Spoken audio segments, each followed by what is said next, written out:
Freudiana Radio, la voz psicoanalítica del mundo.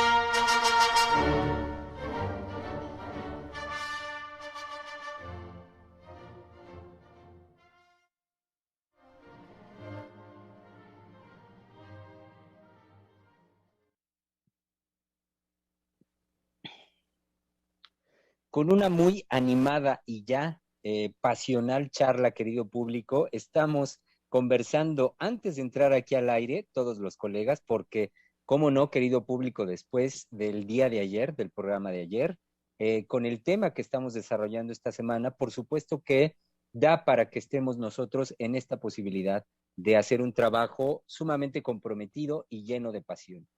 El padre. Ese es el tema de esta semana, lo comenzamos ayer, seguiremos desarrollándolo y sin más preámbulo, los presento a todos los colegas, a la doctora Heiser ya lo saben también, así de golpe y porrazo para que entremos directo a la conversación hoy que es martes y lo saben bien en Palabra de Hombre.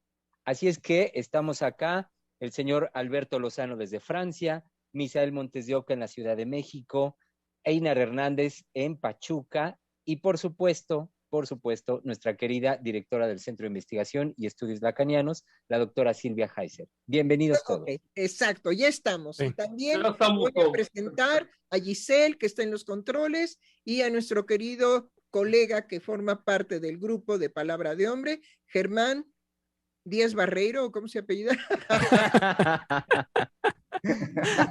Germán López Díaz. Ajá. Bueno, pues es que sí, empezamos tarde porque ya estábamos agarrados precisamente de el tema. El tema es verdaderamente para psicoanalistas e indudablemente para todo aquel que haya tenido una experiencia de tener o no tener un padre. Entonces, todo nuestro universo mundial, somos también otro tipo de coronavirus, porque esto es mundial, todo aquel ser humano existente ahorita sobre el globo terráqueo, no solamente puede tener coronavirus, sino lo que siempre ha tenido es un padre, sea que lo conozca o sea un padre que jamás conoció, o sea un padre que conoce. Pero ningún ser humano sobre la faz de la Tierra, ¿sí? En este preciso momento, ha dejado de tener una experiencia con un padre ausente, con un padre presente, con un padre que estuvo presente pero ya no está, con un padre muerto, con un padre tirano, con un padre amoroso, con un padre, digamos, perverso porque abusa sexualmente de sus hijos, ¿sí? Con un padre.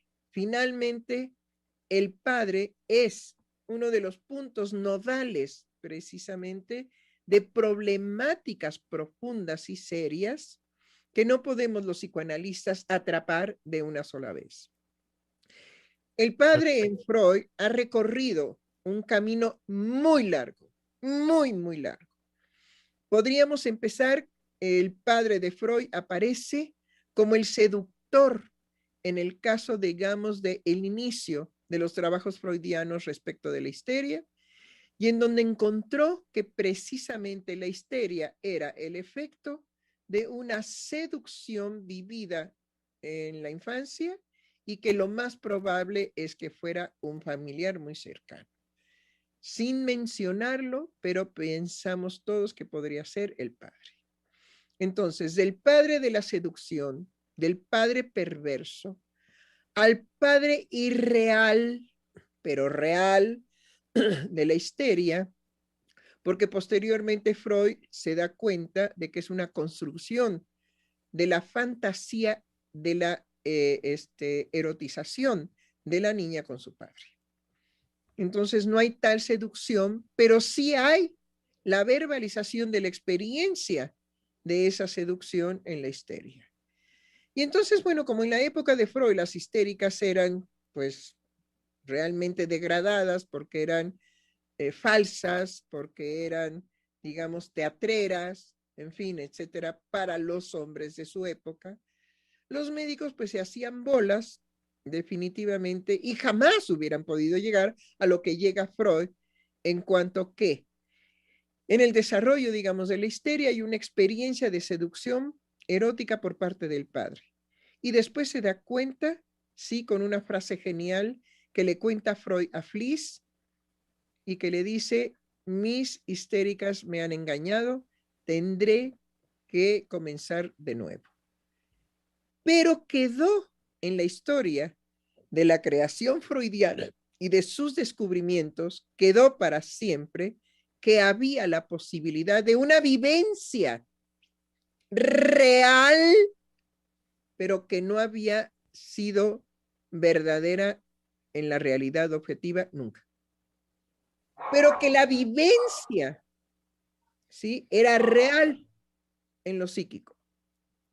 Y desde ahí se nos complica definitivamente todo el problema con el padre, porque Freud no lo deja en ser un perverso seductor, sino que sigue avanzando y sigue avanzando y sigue avanzando hasta sus últimos días. O sea que si Freud estuvo trabajando desde 1800, que son los estudios previos propiamente a la interpretación de los sueños, que es propiamente cuando nace ya el psicoanálisis, en el 1900 con el trabajo monumental de la interpretación de los sueños, están todos los trabajos anteriores a 1900. 1890 más o menos. Sí. 1890, gracias. Una década antes del 1900. O sea, 10 años antes, ya Freud como neurólogo tenía definitivamente una clínica que le permitía pensar en muchas cosas. Además, padeció su propia creación porque siempre se quejó con Fliess por carta de esta psicología que lo atormentaba y que no lo dejaba en paz. Y que no lo dejó en paz sino hasta que murió. Y después viene indudablemente que después de todo el recorrido del padre en la obra freudiana, porque nunca lo deja, ¿sí? Y después viene ¿quién? Lacan.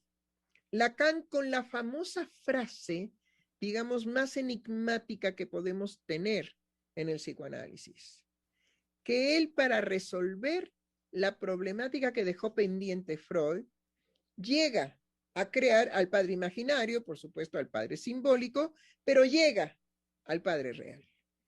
Y finalmente a una frase que dice, servirnos del padre a condición de no creer, de no confiar en él. Servirnos del padre a condición de no confiar de él. Bueno, tal vez sería, digamos, pensando muy rápidamente, bueno, ¿de qué se trata? Si la ley del padre es estructurante de lo psíquico, ¿cómo es posible que podemos servirnos de él, pero a condición de no confiar en él? Entonces, ¿no podemos confiar en la ley del padre? Entonces, no podemos realmente dignificar hasta sus últimas consecuencias, pero dignificar hasta sus últimas consecuencias el complejo de Edipo, que después deviene complejo de castración, que tiene que ver con el padre real de Lacan, ¿sí? Si es así de complejo, entonces tenemos padre para rato. Bueno, todo esto que acabo de decir, por supuesto que es indudablemente la conversación entre nosotros psicoanalistas que estábamos llevando, que quisimos ahora compartirlo con ustedes. Tal vez es muy confusional, tal vez no es, digamos, accesible para todo público, pero vayamos a lo que siempre estos programas hablan de lo cotidiano de la vida, de lo que es, digamos, la seducción de un padre perverso cuando viola a sus hijos y a sus hijas, la situación, digamos, de esa historia que nos platicó gracias por eso que nos platicó una radio escucha, sí, cuando dijo, bueno, no teníamos recursos, mi padre solamente tenía una muda de ropa, pero a mí nunca me faltó, ¿sí? Pero sobre todo, ¿qué? El estímulo de mi padre a que yo continuara. Ese es un padre. Entonces tenemos el padre, digamos, violador de sus hijos y tenemos este padre amoroso de su hija que en una precariedad económica la lanzó a que ella fuera la realización también del sueño de ellos dos, porque siempre este hombre incluyó a su madre, nunca la hizo a un lado. Entonces es muy bello que haya estos polos tan opuestos. Entonces, hagamos la pregunta de Freud, porque Freud se enfrentó con estas cosas, con el amor de un padre y con la perversión del padre. Entonces, tenemos padre para rato. Vayamos a lo cotidiano de la vida, a lo que definitivamente todos los seres humanos han vivido con un padre. Desde el odio hacia él, desde la competencia, desde el amor, desde las vicisitudes que pasaron con él, de cuando los abandonó, de cuando él se sacrificó hasta su muerte para que ellos en los hombros de su padre pudieran ver mejor el desfile. Adelante, queridos. Sí, sí, decíamos antes de entrar al aire cómo es, bueno, no es fácil dejar el resguardo de la teoría para recoger estos hechos concretos de la experiencia, ¿no? Y poder, digámoslo así, darles pues, no sé si una dignidad distinta, ¿no? Es decir, no, hace poco leía yo un libro por ahí donde explicaba que los recursos teóricos de los que puede tener un analista ya le han permitido escudarse y resguardarse y no ver, por ejemplo, en el caso del padre, de cómo opera, de cómo funciona, pero en hechos concretos como este comentario de la radioescucha, ¿no? Fue bellísimo. Pero cómo es que ella nos entrega eso que le sucedió, como ahorita lo decía la doctora, eso que la estimuló, eso que la impulsó, y que no se va perdiendo entre lo que ahora con los discursos se va ofreciendo de lo que se dice del padre, no de lo que se dice de los hombres. Esta radio escucha lo que nos entrega no pasa por esos discursos de si fue un padre proveedor, de si fue un padre ausente, presente, de qué manera, no pasa por esas categorías ni esas etiquetas, sino es la experiencia, digamos, en crudo, bellísima por supuesto, en este caso, pero que no tiene estas cuestiones de nomenclatura. Y eso yo lo pensaba en cómo, bueno, eso era lo que hace un momento también conversábamos, ¿no? Yo quería hacer ese esfuerzo de no estar, eh, digamos, de pensar y recoger qué ha sido en mi clínica escuchar a mis analizantes cómo hablan y han hablado de su padre, ¿no? Es decir, qué han recogido de esa experiencia y qué han entregado en su análisis, es decir, de qué hablan. Y tomo un caso, por ejemplo, en donde una mujer hacía el esfuerzo de decir, de quitar, es que no recuerdo exactamente las palabras ahorita, pero era como ella quería quitar todas las etiquetas que ella conocía a partir del discurso de género, de los feminismos, para poder decir cómo ella quería a su patria, que sí había tenido sus ausencias y demás, y había sido formado en un hogar, su historia era muy difícil y tenía conductas, como ella las llamaba, sus micromachismos, en fin, pero que aún así ella tenía la experiencia de que su padre siempre había estado ahí para cumplir, digamos, lo que ella quería de estudios y lo que ella quería. Tenía este estilo difícil, que esta paciente reconocía, bueno, pues por su historia. Ujú.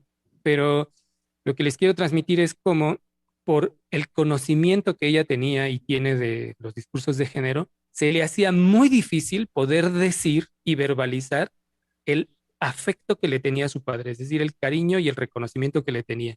Porque sería reconocer, para ella, sería reconocer que todo lo que ella sabía del feminismo, ahí se caía, frente a los actos amorosos de su padre, reconociendo esos eventos que habían estado a lo largo de su vida. Entonces ahí no se sostenía.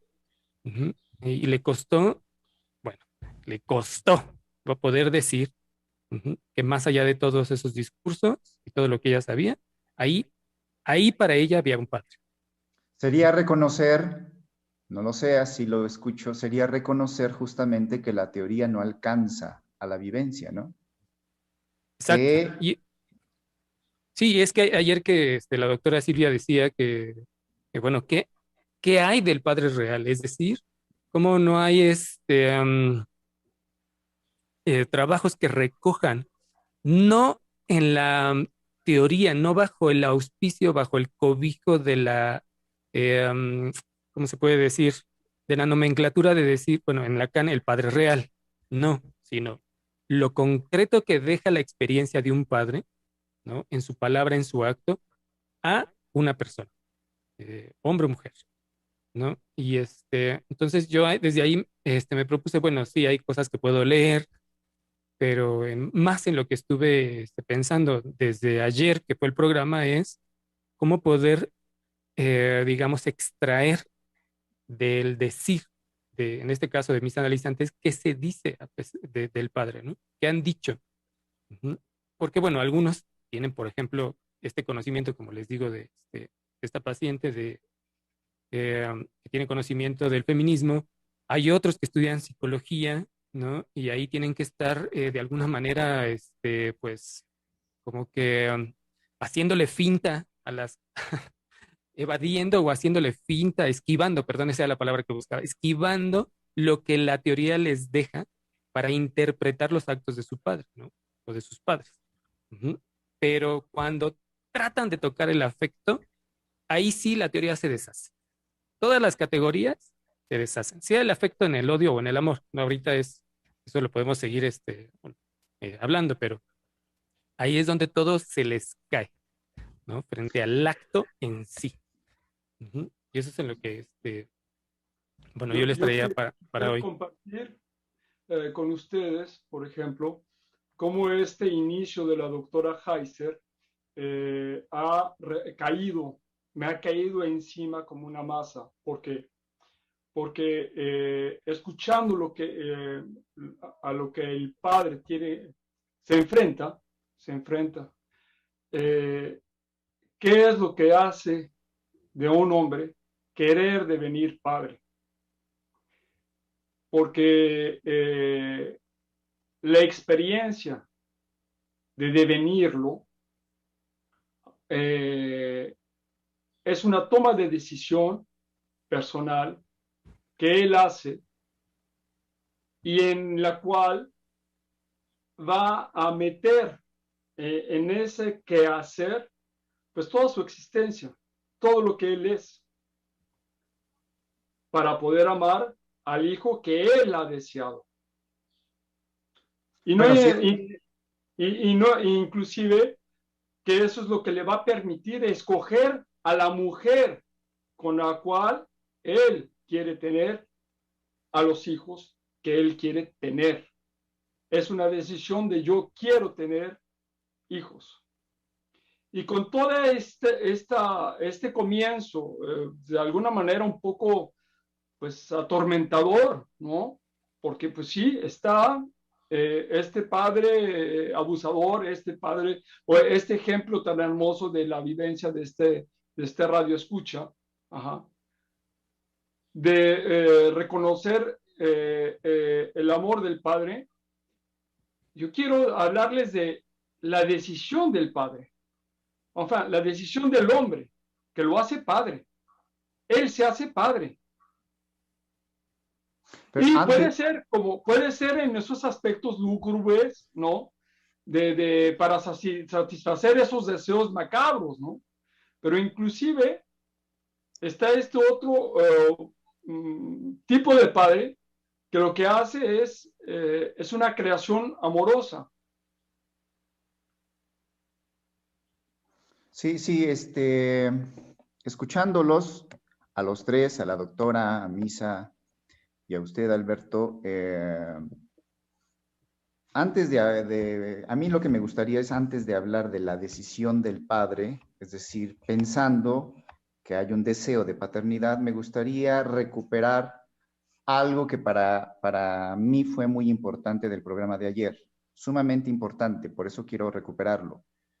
Importante en mi formación como analista, importante como hombre, y es eso que la doctora Heiser introduce cuando ella plantea la cuestión, el aspecto de que una mujer le comunique o le comunica a un hombre que ella está embarazada. Porque eso para mí es importantísimo recuperarlo.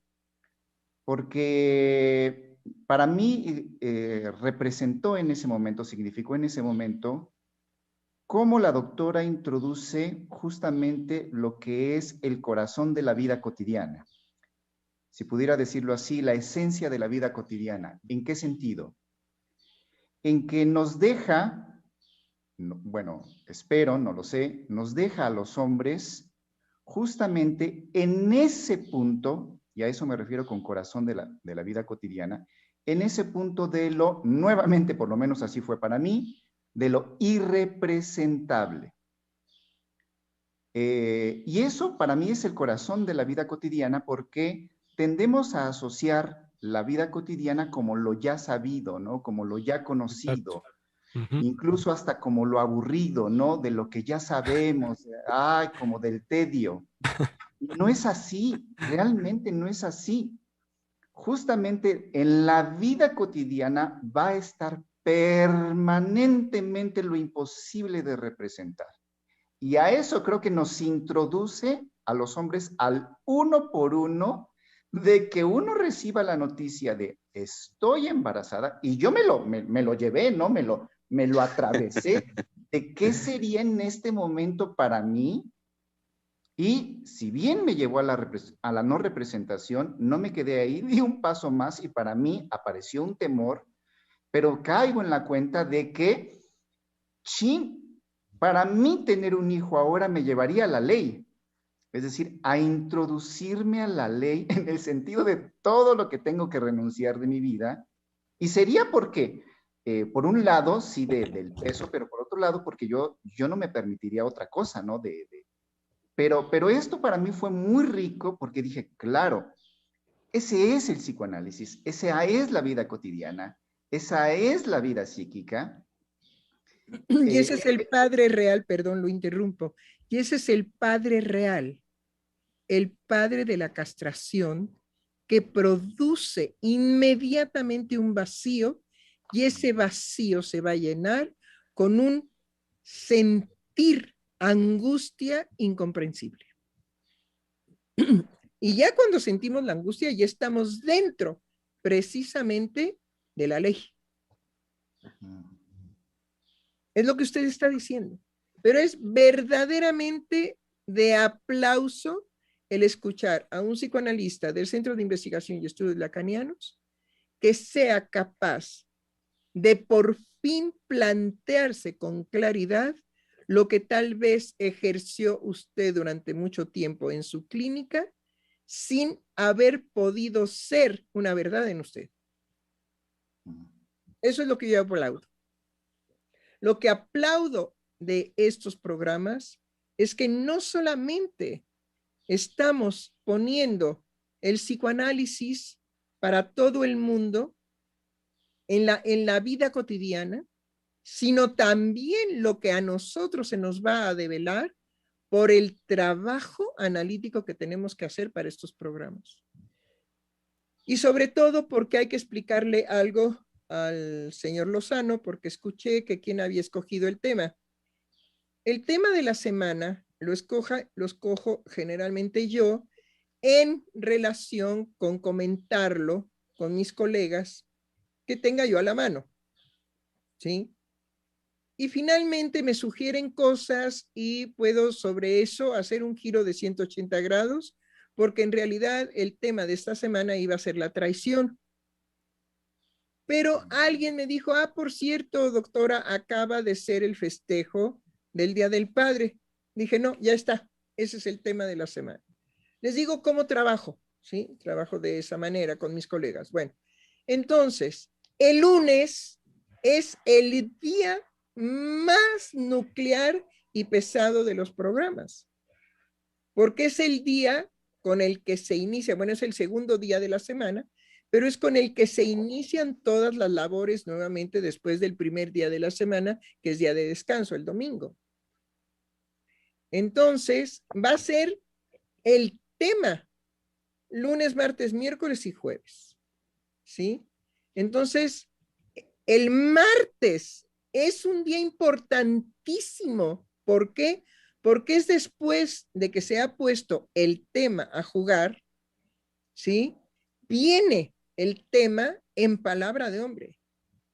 Y si algo hemos estado insistiendo en nuestros programas es la pérdida de la masculinidad verdadera, la verdadera, no la que se gesta, digamos, por los discursos, no la que se gesta, digamos, en la angustia de castración del hombre frente a una mujer, ¿sí? Sino la masculinidad verdadera es aquella que está gestada precisamente porque hubo la experiencia de un padre.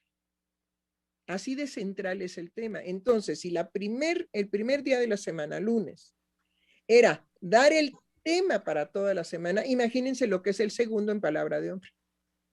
Entonces, escuchar a un psicoanalista del centro de investigación que gracias a la acicate de este programa, ¿sí? Porque los he acicateado, ¿sí o no? Sí. Gracias a la acicate de este programa, gracias a la animación del señor Lozano de que permanentemente lo escucho que les dice, no hombre, ánimo, es que tenemos que trabajar, tenemos que levantarlo, es que tenemos que ser más vivaces, menos tiesos, menos agrios, menos duros, menos acedos, ya por favor, no sé qué, biribí, biribí. Y se ha sostenido este programa precisamente con ese acicate. Y entonces escuchar que por fin se da el resultado esperado en un psicoanalista masculino del Centro de Investigación y Estudios Lacanianos es verdaderamente haber logrado para todos nosotros, porque el éxito, el logro de Einar nos baña a todos.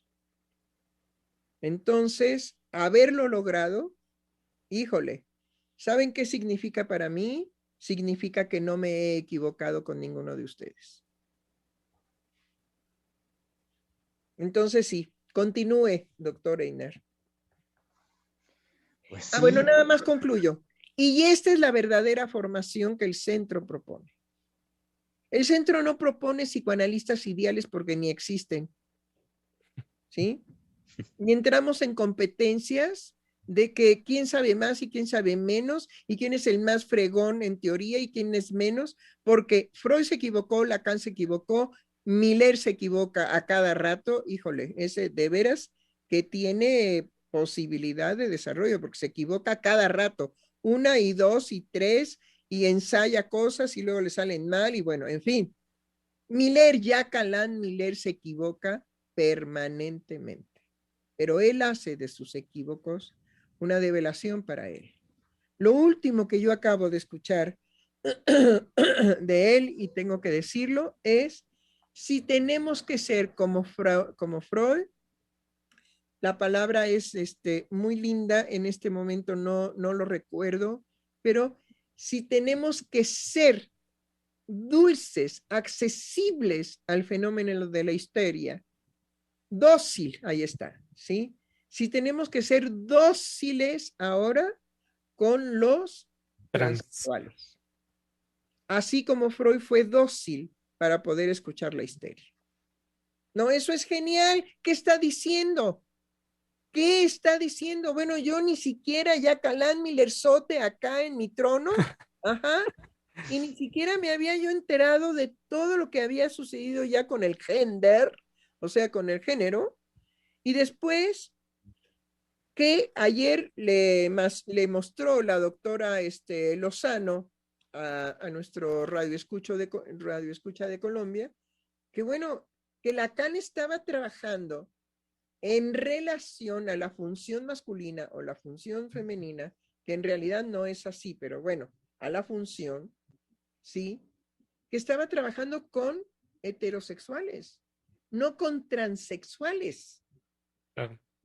Y que si bien el asunto de la homosexualidad está en Freud desde 3 ensayos de teoría sexual, ¿sí? Lo continuó Lacan, ajá, pero con otras premisas, con otras ideas, porque él se metió en el berenjenal de demostrar que el inconsciente freudiano existe, dado que en la situación analítica se usa la palabra, se usa el lenguaje. Es decir, están ahí dos seres en una jerarquía distinta que son seres hablantes. El famoso hablantecer de Lacan. Pero Freud escogió precisamente lo real de la pulsión. Entonces, mientras Freud se va por la línea de lo real de la pulsión y encuentra que la interpretación de los sueños, o que el sueño es más bien un acto psíquico de pleno derecho que nos lleva al conocimiento de él, no lo, sino de el inconsciente, ajá, Lacan toma el lenguaje para decir que la constatación del descubrimiento y de la creación freudiana estaba precisamente en el hablantecer. Entonces, bueno, ahora sí, mi querido Einar, que me ha hecho el día feliz. Ay, me da gusto, doctora, de verdad. Pues, a nosotros también, a todos nosotros también. Sí, sí, pues fui tocado, no quiero ser como repetitivo en eso, fui tocado. No, sí, repita, no hay problema. Nos quedó muy claro que un hijo en este momento de su vida lo llevaría a una experiencia con la ley no vivida anteriormente. Entonces podemos ver que la ley no es algo que se ejecuta en la vida del psicoanalista de un pris-pras y ya se acabó. No, es algo que permanentemente está activo, tanto para rechazarla como asumirla, como aceptarla. Y esa es la grandeza que va teniendo el psicoanalista, ¿sí? En su formación, que termina hasta que se muere, en su formación de analista. Porque nosotros no tenemos una propuesta de formación de analista en función de un tiempo didáctico. Sí, y una de las cosas que pues esta pregunta que usted, bueno, no pregunta, este planteamiento que usted puso ayer, también a lo que me llevó y que lo mencioné muy rápidamente, es a caer en la cuenta cómo para nosotros los hombres, o por lo menos para mí, así ha sido como un develamiento de cuántas cosas no son del orden de lo irrepresentable. Es decir, lo ligué inmediatamente con el duelo de la semana pasada, ¿no? Con la muerte, con tantas cosas que para mí ahí se me esclarece, si es que puedo decirlo así, cuánto no es de lo orden de lo irrepresentable, de eso de no sé qué, y que sin embargo uno hace como el esfuerzo, ¿no? De decir algo sobre eso, pero ahí vuelvo al lugar de cómo eso es justamente el corazón de la vida cotidiana. Eso es pues el campo psicoanalítico que está en Freud, y yo decía que para mí es muy valioso porque lo vivo permanentemente, que usted lo introduce para el programa, para nuestra formación, para la vida. Eso para mí fue muy, muy rico y muy esclarecedor. Digo, ahí me detengo. Y hay algo que me voy a permitir decir en relación a lo que desarrolló Einar, de cómo está la ley, el amor. Es decir, cómo lo que viene diciendo Einar es como algo que al menos a mí me provoca decirlo, ¿no? La ley y el amor, o el amor a la ley.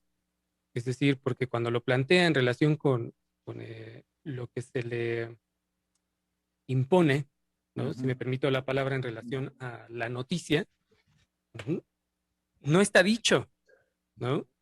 Pero para mí es así como evidente, ¿no? Al menos en la transmisión que usted hace, ¿no? Que podemos decir, por supuesto, que está el otro polo, la otra polaridad que nos ponía la doctora, o el otro extremo, ¿no? De vaya, de los padres que abusan de los hijos, ¿no? Pero en este sentido, creo que es importante para mí decirlo, cómo están estas dos ligadas, ¿no? De alguna manera. Pues sí, porque el abuso del padre está pensado por Freud desde la seducción y lo canceló. No quiso saber absolutamente nada del padre perverso que seduce a sus hijos para una satisfacción erótica y lo abandonó hasta 1920 y tantos, 1923 creo. ¿Sí? No lo tengo ahorita muy presente, pero lo puedo buscar. Sí. Sí, y bueno, es que me fui ya por otra, por otra cosa, doctora. Me quedé pensando en los datos. No, iba usted muy bien. Es que para mí... Lo que pasa es que son los extremos, es decir, el padre sí. que ama y el padre que abusa sexualmente de sus hijos, ¿sí? Pero Freud lo descubre precisamente en que en el corazón de la histérica había una experiencia erótica de seducción por parte de un familiar cercano. Y desde ahí Freud lo va ocultando. No quiere decir que es el padre, pero es el padre. Entonces tenemos un padre perverso desde el inicio de los estudios sobre la histeria, en el caso de Freud. Y lo esquivó. Fue capaz de decirle a Fliss, mis histéricas me han engañado. ¿Por qué? Porque ninguna histérica le confirmó que eso fuera no una realidad vivida, sino nada le confirmó que eso hubiera sido una realidad vivida. Y Freud se da cuenta de que tiene que ver con el imaginario de la mujer en el desarrollo de su sexualidad. Anhelar, ¿sí?, el falo a través de obtener un hijo del padre. Entonces, como Freud va avanzando en relación a la participación del padre en la constitución de la histeria, pues sí, indudablemente que vamos pasando de este padre de la seducción al padre del Edipo y del padre del Edipo al padre del mito, porque Freud hace, digamos, al padre muerto, si se acuerdan, sí. Y lo vuelve entonces un mito al padre mismo, pero que el padre de la ley es el padre muerto. Y entonces nos descubre precisamente el deseo infantil del niño de desear la muerte del padre. Que si se le cumple ese deseo, es atroz en la experiencia del niño, porque es lo que decíamos en el duelo. Cuando hay una pérdida sin amor involucrado, es persecutoria para siempre. Bueno, en fin, pero vamos viendo cómo de candente, cómo es candente el tema, digamos, del padre, ¿no? Por todo lo que va involucrando.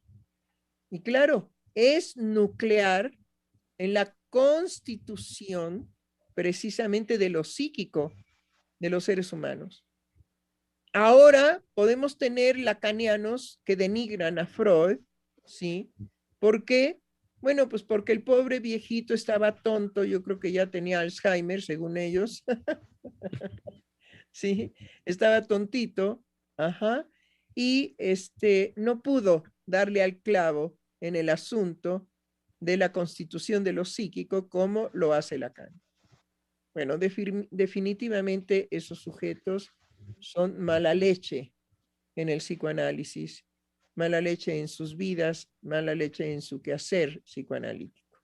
También tenemos, doctora, bueno, apenas yo vi una publicación en las redes sociales, la vi muy rápidamente, es decir, no me detuve a leer todo era entre un artículo y una noticia, era algo así, ¿no? No era propiamente un artículo. Bueno, tenemos también ahora el otro aspecto que también ha provocado los discursos del género o feministas, en donde en esta publicación yo veía cómo acusaban a Freud de, no me acuerdo si ahí era machista, misógino, bueno, algo de estos calificativos, en relación a lo que hace rato usted estaba tocando de la perversión del padre, y que si bien usted hace la precisión fina de cómo Freud no quiso saber de eso, pero no en el sentido como de la concretud, estas críticas que están apareciendo hacia Freud son críticas de que a partir de los casos de histeria de Freud, de los primeros casos que Freud analiza y expone, y donde justamente se ve ahí una seducción del... Bueno, Freud habla de que sus analizantes le hablan de una seducción del padre, se permiten para hacer una crítica desde lo concreto, desde la conducta, diciendo que ahí hubo abusos de los padres con las niñas, que Freud lo negó en la concretud de que ese padre realmente abusó de esa niña, porque se lo estaba diciendo ya en la adultez la paciente, y que entonces ya ahí se confirma que había una misoginia, un machismo, un desentendimiento de Freud por parte de no reconocer el abuso y la violencia en concreto, porque ese es el punto, en concreto de los padres hacia las hijas, y que entonces pues se podía ver cómo Freud había sido un misógino, ¿no? Bueno, Entonces, pero ¿en qué se quedan estas estúpidas mujeres? Permítame decirle. Estúpidas porque se quedan en el desconocimiento de lo que la seducción le produjo en la negación a Freud, le produjo de creación. No se quedó ahí, fue lo que él no soportó en ese momento. Pero nosotros como psicoanalistas sabemos que la clínica en ciertos momentos nos pone en una situación de lo insoportable para el analista. Y ¿qué hace el analista con lo insoportable de su clínica? Crea psicoanálisis, hace psicoanálisis, resuelve el enigma, lo insoportable de no saber qué hacer, pero lo resuelve. Y eso fue lo que estas estúpidas no toman en consideración. Ellas necesitan, ¿sí?, aborrecer a los hombres, al que sea, y el que les dé, digamos, más motivo en el sentido de lo concreto de ahí está, miren, ahí está, ¿sí? La puerta de Alcalá. ¿Sí? En esa concretud de estupidez, ¿no? Porque fue precisamente esa negación lo que le permitió a Freud pasar y pasar y pasar y pasar. Es toda su vida el tratamiento del padre. No fue nada más la seducción. Pasó al Edipo, del Edipo al mito, del mito al deseo de muerte, del deseo de muerte finalmente a cuando descubre él que hay una fase fálica tanto para hombres como para mujeres. Y entonces no es que se borre lo anterior, pero se reordena todo lo anterior, que ese es el chiste de la obra de Freud. La obra de Freud permite que su avance recoja todo lo anterior y lo reordene en el nuevo descubrimiento, hasta llegar precisamente a la fase fálica, que es la que también critican las feministas, sobre todo porque hablaron de que Freud hacía del centro de la sexualidad humana el falo.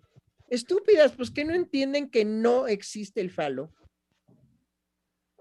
que es imposible que exista, pero que es una creación de la fantasía, porque los falos, las representaciones del falo son enormes, gigantescas y siempre en erección, cosa que el pobre infeliz pene de un hombre pues no puede tener semejante peso. No, pues estas estúpidas feministas también dicen, no, Freud es falocéntrico. Ay, me doy. Pero ¿qué no entiendes que no existe? ¿Qué no entiendes que es una creación?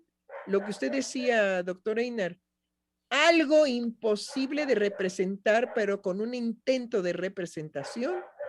Y la representación fálica pues es grotesca para decir que el falo no existe. Por eso son enormes y siempre en erección. Entonces, creo que el doctor Einar nos ayuda muchísimo ahora porque nos dice, hay cosas irrepresentables para el sujeto en el momento del acaecer psíquico. En el momento en que acaece lo psíquico, en el momento en que sucede el evento, por ejemplo, de la muerte por accidente de un ser amado. Cuando llega la noticia a los padres o al hermano, a la mujer, a la esposa, a los hijos, no sé, a quien sea, fulano de tal o fulana de tal acaba de morir en un accidente, ¡pah! Ese impacto no tiene representación. Ni tampoco tiene, por lo tanto, teoría.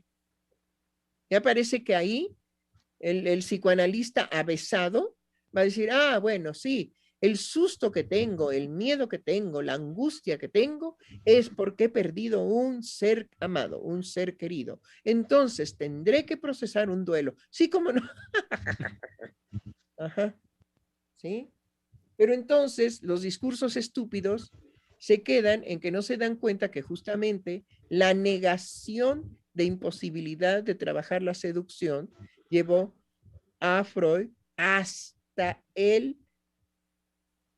la creación de la fase fálica, en donde precisamente habla de que para hombres y mujeres, ¿sí?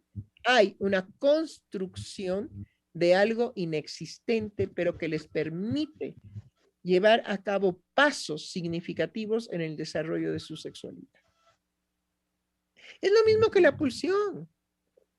La pulsión es un concepto oscuro. Y dice Freud, pero vamos a llenarlo de contenido. Ese es Freud. Y no se diga de Lacan. Lacan dijo muchos disparates y muchas cosas muy difíciles de llevar, digamos, en un orden racional, de entender. Sí. Y bueno, su yerno se compromete a ser el elucidador de Lacan. Y creo que lo ha hecho bien. Claro, con muchas envidias y muchos tropiezos con otros psicoanalistas. Está bien. No hay nada mejor que lo que pidió San Ignacio de Loyola para los jesuitas. Cuando se le aparece Jesús y le dice, ¿en qué puedo ser propicio para ti?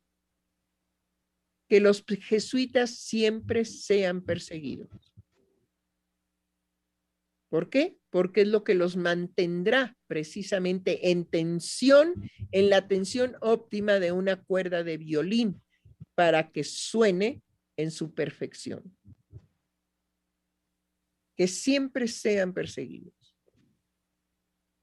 Y por otro lado, pues hay que decir rápidamente, la teoría psicoanalítica es una teoría abierta.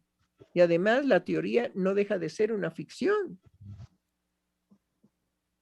Jamás la teoría alcanza la vivencia del acto. El acto en sí. Pero no, y pues además dice, hay algunos lacanianos que inclusive pretenden decirle a Freud, oye, Freudcito, gracias por lo que intentaste hacer, pero te quedaste muy atrás, muy, muy pobre, es muy pobre lo que tú dices. ¿Sí? Ya hay que abocarse por el genio Lacan, ¿sí? Pero hoy que estaba, digamos, buscando un libro en mi consultorio, resulta que me encuentro una marioneta de esas, de dedo, de Freud. Y digo, bueno, del único que se habla y se sigue hablando y se siguen haciendo chistes y libritos y lápices y plumas y libritos para dejar recados y qué sé yo, pañuelos, servilletas, chicles, chocolates, muéganos, es de Freud. Entonces, Netflix hizo su serie de Freud, doctora. Sí, sí, de Freud. Entonces, cuando vi la marionetita esta que se pone en el dedo, que por cierto es austriaca, ya después vi, es austriaca, me la trajeron de Austria y dije, ay, pobre Freud, qué feo estás aquí. Como marioneta, estás bien feo. Pero dije, bueno, ok, recuerdo quién me lo regaló y entonces lo puse en un lugar privilegiado en mi librero de puertas de cristal, sí, que tengo en mi consultorio. Y digo puertas de cristal porque lo puse en un lugar para poder verlo. Ahorita, doctor, ahorita que menciona esto que dice del único del que se habla, me hizo pensar de inmediato, del único del que se habla es del padre del psicoanálisis. Y no simplemente porque sea quien que tiene la autoría y que firma las obras, sino porque a nivel de todo lo que Freud transmite desde su creación, desde lo que él, todo lo que pagó por su creación, a lo que voy es que vemos ahí justamente a un hombre jugándose en ese lugar de padre de aquello que creó permanentemente, con sus dudas, los equívocos, los avances, en un momento dado, retrocesos, todos las vicisitudes por las que atravesó en tanto padre del psicoanálisis. Me parece que eso es más que claro cómo da cuenta de ese hombre jugándose por su creación. Totalmente, total y absolutamente. Es decir, Freud nunca cejó. No fue como su padre, que cuando le quitaron el sombrero y se lo tiraron, digamos, a un lado de la calle, él agachó la cabeza, ¿sí? Y siguió caminando. No, Freud los confrontó. Y los confrontó con algo terrible. El padre del... Habría que darle también las gracias a aquel que hizo perseguidores a los psicoanalistas. Porque estamos en la cuerda del violín para seguir armándonos del psicoanálisis. Así es, mi querido señor Alberto. Usted ya debería de hacer su demanda de formación. No cabe duda. No, sí, ya debería de tomar la decisión de devenir analista. Bueno. Digo, porque se le ve, se le siente, se le palpa que el psicoanálisis para usted es parte de, pues, hacerse una torta de jamón. Sí, así, de verdad. Sí. ¿Por qué lo tenemos en el programa? Por la sencillez y por la frescura de cómo habla él de lo cotidiano, y que nosotros somos los que nos quedamos pasmados por lo que, cómo lo dimensiona con esa facilidad, como hace un rato que les dice, bueno, sí, ya estoy aquí, pero voy a preparar la cena para mis hijos, mientras ustedes, y luego llega y participa. Oigan, ¿y quién escogió el tema? ¿Sí? ¿Y cómo va la cosa? ¿De qué vamos ahora a hablar? No, pues que del padre, bueno, pues yo soy padre, ¿verdad? Y él, sin darse cuenta, les está diciendo a los psicoanalistas antes del programa, bueno, mientras ustedes dilucidan ciertas cosas, yo voy a ir preparando la cena para mis hijos. Sí. Y los psicoanalistas que ya están sensibles a la vivencia de la vida cotidiana, dicen, sí, claro que sí, Alberto. ¿Sí? Y en media preparación de la cena, doctora, en su participación ya al aire, el señor Alberto nos deja caer semejante cuestión que es, sí, que nos pone de inmediato en el trabajo cuando él plantea, ¿qué es lo que hace de un hombre querer devenir padre? Híjole, no, sí, es que lo dice con esa frescura. Sí. Pero nos preguntó otra cosa, no nos hagamos. Nos hizo otra pregunta previa, doctora. ¿Cuál? Oigan, ¿y ustedes son padres? ¿No? Sí, fue esta pregunta, ¿no? Sí. ¿Tienen hijos, no? ¿Son padres? Y ahorita no me acuerdo. ¿Quién de ustedes es papá? ¿Quién de ustedes es papá? Sí, ¿Quién de ustedes es papá? No, pues ninguno. Es que Y él mismo dice, solo yo. Les dije, no, sí, están muy chavos. Exacto, exacto. Sí, pero creo que también es una sanísima decisión en los psicoanalistas jóvenes que, dada la vorágine que se nos presenta ahora con lo que las mujeres demandan y la maternidad no asegurada por las mujeres en la actualidad, ¿sí? Pues es difícil para el hombre también tomar la decisión que antes se podía tomar, al menos de una manera gracias al patriarcado más ordenado. Gracias al patriarcado. Los hombres sabían que tenían una responsabilidad sexual si tenían relaciones sexuales con su novia, que por cierto estaban prohibidas. Porque para eso estaban las prostitutas, para que cuando el hombre joven tuviera, digamos, necesidad de una satisfacción erótica, tenía muy bien ordenado con putas, pero a tu novia no la tocas. A tu novia la respetas. Y el respeto estaba precisamente en no ejecutar ningún acto sexual, sino hasta después del matrimonio. Entonces los hombres sabían muy bien que andar tentaleando a las novias era pues muy comprometedor. ¿Por qué? Porque después de eso, si había embarazo, pues se tenían que casar a producto de ave. Entonces estaba muy bien ubicado. Entonces yo pienso que los psicoanalistas del centro, los jóvenes, hacen muy bien de pensar que dada la situación en la que se encuentra ahora la maternidad en la mujer, ¿sí? Pues hay que pensar también la posibilidad de ser padres, porque si son heterosexuales, pues no se van a juntar con otro hombre para adoptar a un niño. Y bueno, como son hombres, pues no les queda otra más que o una mujer o un hombre. No, pero es que también tomar la decisión de ser padre es ese hijo que viene de mí. Ah, No, de la bravo, bravo, adopción. bravo, exacto, exacto. Pero ve cómo la doctora se olvidó que aquel que tiene un deseo de padre es porque el hijo viene de él. Y yo más bien estaba problematizando por otro lado, negando que un hombre pudiera tener un deseo de es un hijo que viene de mí. No, excelente, excelente. Pero es que la pregunta es, ¿qué me hace padre? Me hace padre mi hijo, el mío, y el que yo desee. Así es. Así exactamente es. ¿Sí? Doctora, colega, si me permiten, voy a dar lectura a un mensaje que hemos recibido en este momento de parte de nuestro público Radio Escucha y es de Hilda López López, que nos dice lo siguiente: buen día, me siento emocionada con sus palabras. Soy muy afortunada por ser amada por mi padre y hoy quiero compartir lo que mi hijo de 12 años le escribe a mi esposo el día de ayer. Feliz día, papá. Espero que te guste mi tarjeta. Te quiero mucho.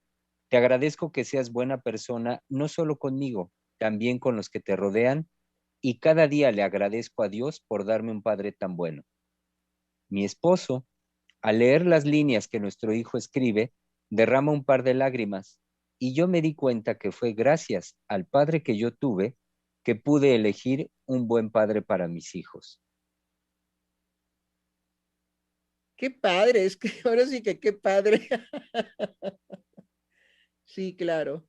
Hay veces, no siempre, pero hay veces que la experiencia de amor con el padre le permite a las mujeres no andarse descarriando. No, y justamente eso es algo que el patriarcado sí tenía. Es decir, y no lo digo para, como luego se suele pensar, ¿no? Como de nostalgia y hay que recuperarlo, sino sí para subrayar lo que sí había, ¿no? y lo que se ha perdido. Es decir, lo que sí daba y que tiene que ver con lo que usted venía trabajando ahorita, hace un instante, doctora, sí daba una brújula y principalmente, pues bueno, en este ordenamiento, ¿no? De a los hombres les daba, les proporcionaba justamente esa ruta hacia algo que podía ser alcanzable y realizable. Sí, Es exacto. decir, no era un futuro incierto. Si bien no se sabía lo que iba a pasar, pero sí había la posibilidad de alcanzar un bien. Y entonces había rutas, había formas, había caminos para llegar a eso, ¿no? Y en eso se construían valores, porque eso era realizable. Entonces, los padres transmitían muy bien a los hijos justamente ¿cómo decirlo? El valor de eso que podían alcanzar, que podían realizar, como un bien alcanzable y realizable, y iban en pos de alcanzar eso.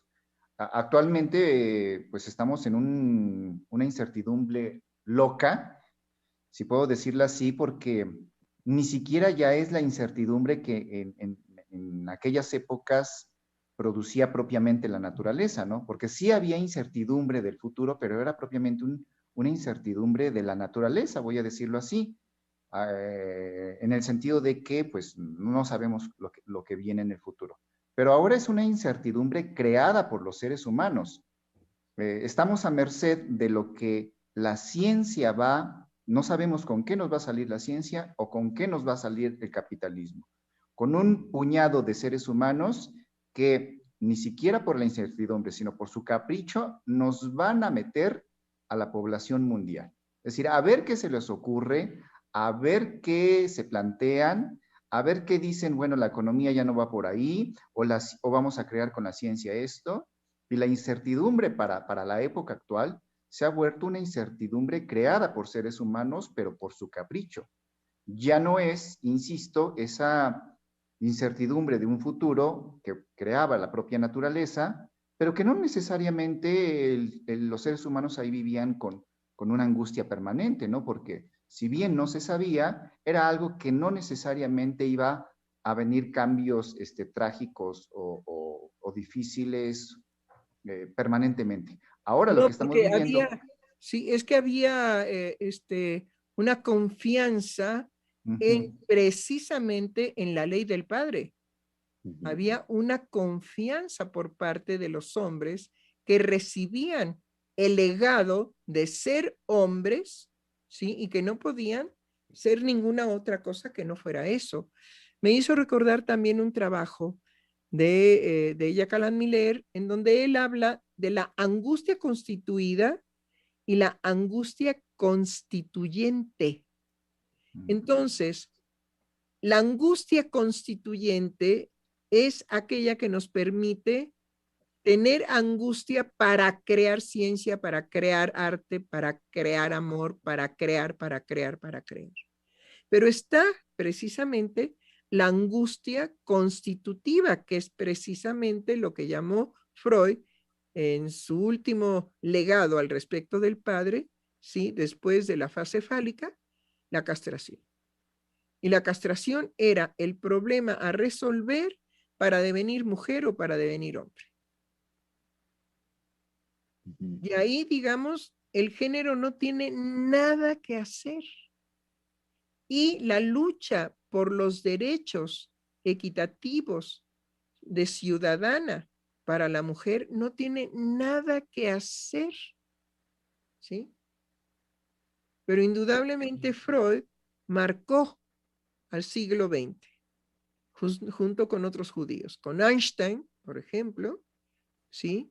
Es el siglo XX es el siglo verdaderamente de la atrocidad masiva de la muerte por medio de la bomba atómica.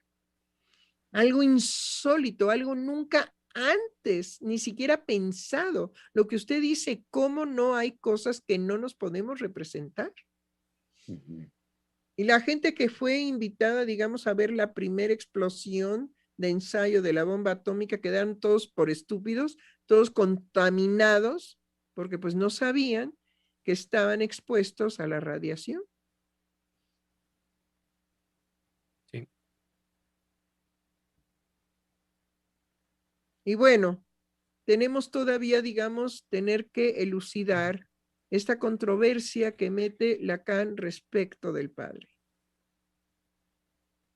Hay que servirnos del padre a condición de no estar en su reconocimiento, de no reconocerlo. Bueno, eso es tremebundo, eso es de veras bravo por Lacan. Porque precisamente lo que pretende Lacan es continuar con el problema de lo fálico y de la castración, que es lo real en Freud, y él pretende precisamente dilucidar aquello que quedó pendiente. Ujú. Y también lo que usted nos trajo, doctora, de que no lo recuerdo a la letra, pero que representa para cada quien el haber tenido un padre. Ah, no, sí, esa es la vivencia atroz, Ujú. favorable, tiene las dos cosas. Es la Ujú. experiencia atroz o es la experiencia favorable que, como esta chica nos dice, ¿no? Gracias a tener un padre tan amoroso como el mío, me permitió no buscar al canalla para un placer mórbido, sexual, sí que se da mucho en las mujeres en la actualidad, sino encontrar a ese hombre que yo podía dignamente amar y él amarme. Sí, entonces Pero podríamos también decir, está la experiencia de la persona que tuvo un padre horrible, a lo mejor abusó de él, y que él se hace padre de otra manera. Ah, claro, Las, estoy totalmente de acuerdo que no es sentencia de muerte, que porque el padre abusó de mí, ajá, yo seré un abusador. Hay que preguntar por el padre de este sacerdote de los legionarios de Cristo, ¿no? ¿Sí? Ujú. No creo que su padre haya abusado de él y por eso él quedó, digamos, marcado. No, lo que dice el señor Lozano es importantísimo. Ujú. Doctora, colegas, anunciarles que estamos a un par de minutos de llegar al término de la emisión del día de hoy y quiero dar lectura antes de ello a otro mensaje más de parte de Elena Rapacchioli, que nos dice: mi padre fue muy amoroso conmigo. Gracias por el programa.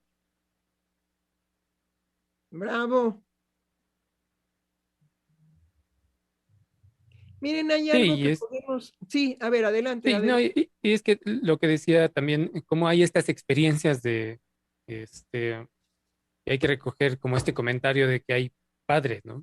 Más allá de que si es, si vamos a entrar en una era post-patriarcal, ¿de qué manera ahora se va a hablar o se puede volver a retomar el ejercicio de una virilidad? Porque, bueno, definitivamente la virilidad empuja a dominar el mundo, ¿no? Entonces, algo que se va a seguir sosteniendo es que los hombres podamos nuevamente estar, eh, pues, dominando. Es decir, Ujú. forma parte, yo diría, es una experiencia casi estándar, ¿no? Y por Así estándar es. me refiero que punto. No hay ujú, forma, se puede nombrar patriarcado, se puede nombrar como quieran, pero Ujú. está. Es que no podemos concebir un hombre que no tenga para sostener su masculinidad la pasión de dominio. Tiene que dominar a la naturaleza, carajo. Es el hombre de ciencia, ¿no? Sí, Y el artista tiene que hacer dominio de su imaginario. Por eso crea. Ujú. Ahora, lo que sí sería muy interesante ver de qué manera funciona el poder en las mujeres. Mm. El poder de dominio. Porque no me digan que no hay mujeres dominantes. Pues hasta por claro, ahí hubo sí. algunos chifleretes que empezaron a buscar el falo en la madre fálica, ¿no? Ay, cómo me acuerdo de esas construcciones y digo, bueno, he ahí el fetiche. He ahí cómo en la teoría aparece la necesidad de ponerle un falo a la madre a como dé lugar.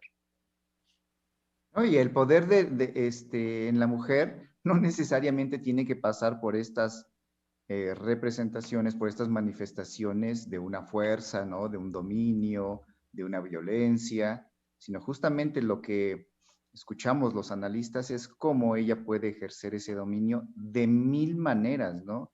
En la mujer que parece la más calladita, mustia, inocente, bueno, tienen todas las posibilidades. Entonces no es cualquier cosa el dominio en la mujer, el poder en la mujer. No, el poder es... Tiene esa posibilidad de decir con mucha ternura cómo manifestar su odio con tanta ternura. Ahora sí, genial. Les digo que este señor Lozano, bueno, nos saca cada cosa. Qué bárbaro. Exacto. A ver, vuelva a repetir eso, ¿qué?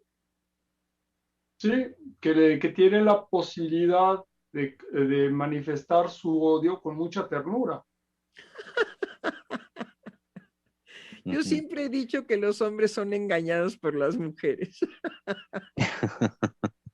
Y es cierto lo que el señor Lozano nos dice. Pues son capaces de manifestar su gran odio en una imagen de ternura. No. Bravo. Yo creo que por eso podemos necesitar un padre que vuelva a ordenar la horda. Que pensando, doctor, ahorita en las palabras que hace un momento decía Misael cuando habló de la paternidad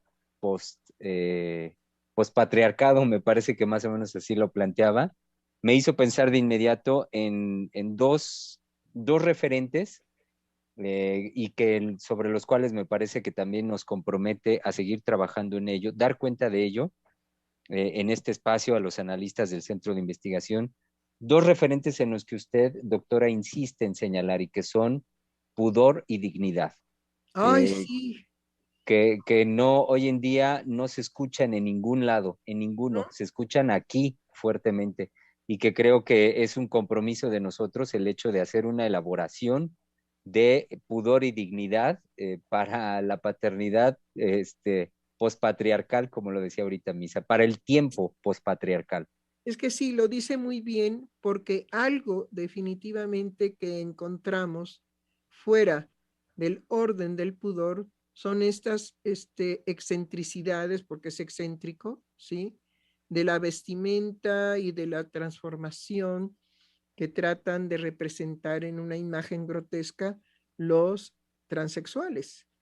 Es decir, el transexual no se compromete con el horror que produce, ¿sí? Su imagen.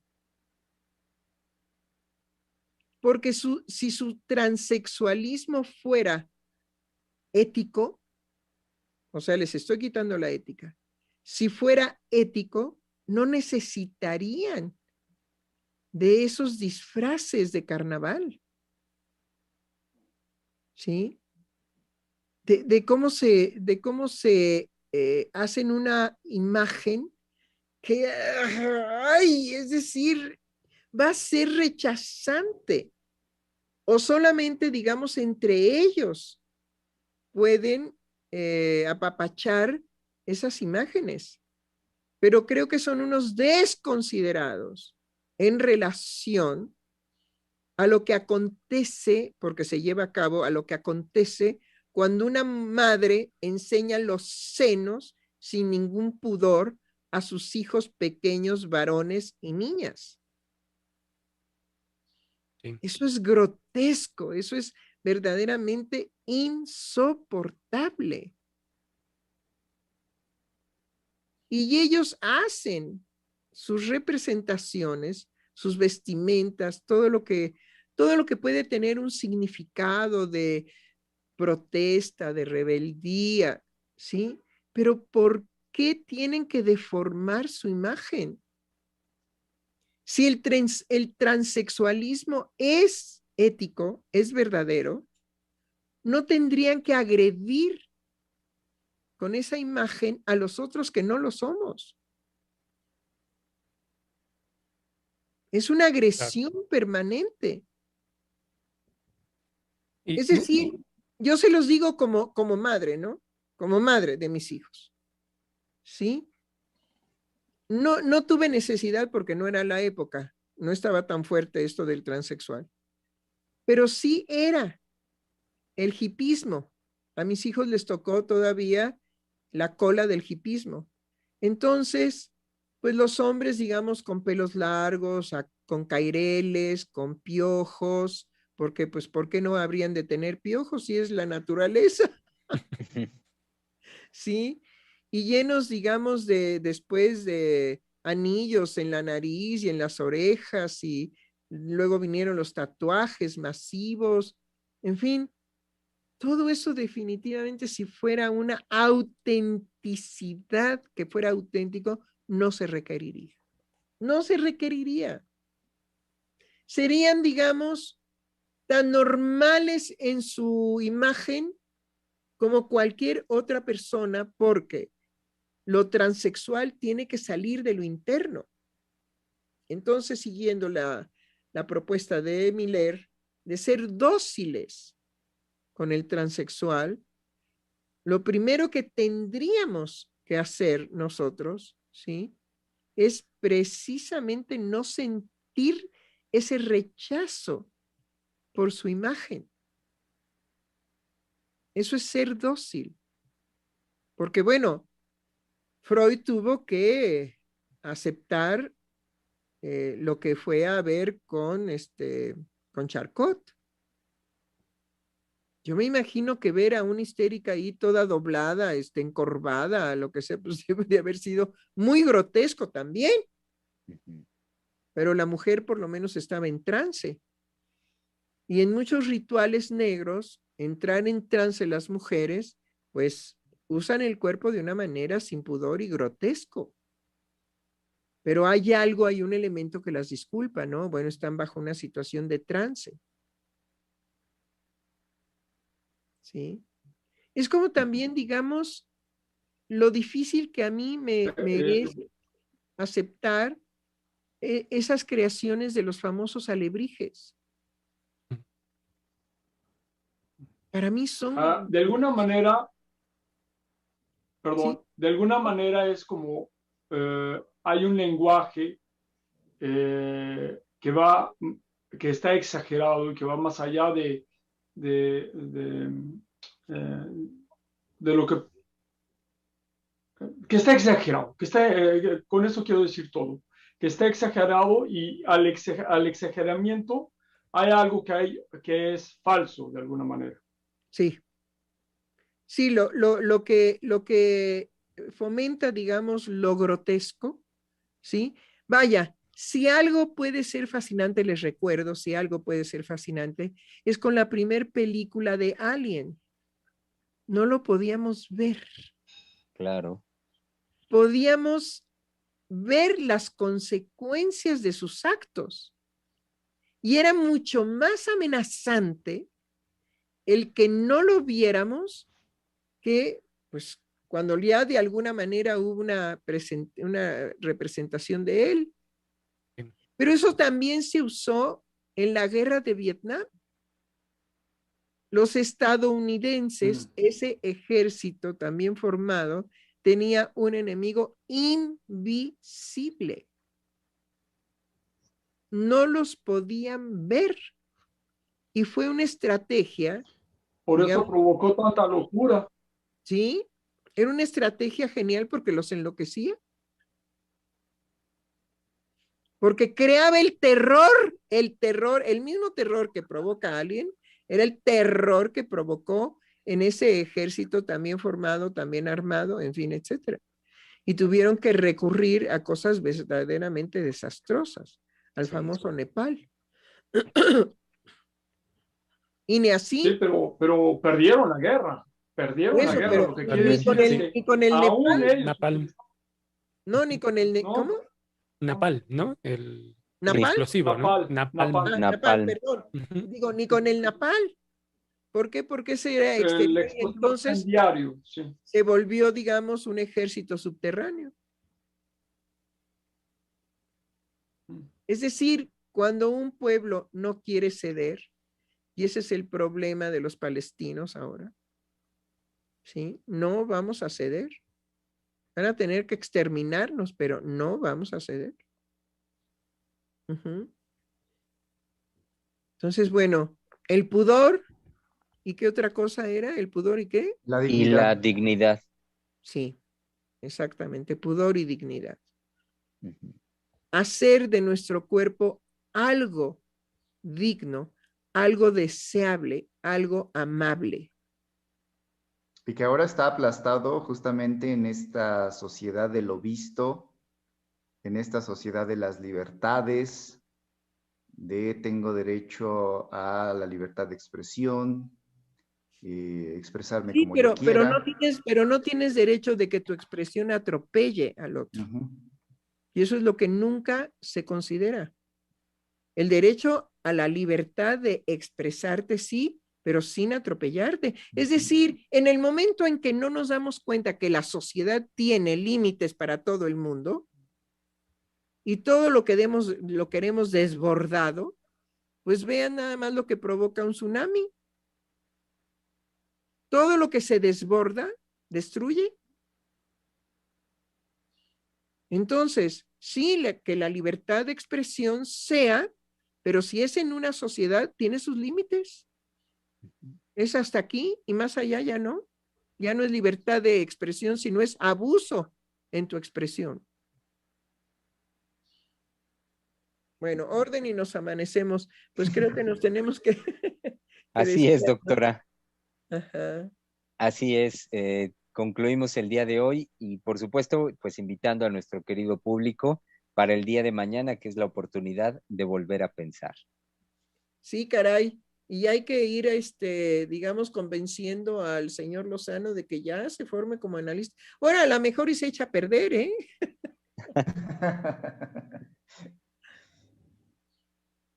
Bueno, hasta pronto, hasta mañana. Hasta mañana. Mañana. Muy pronto.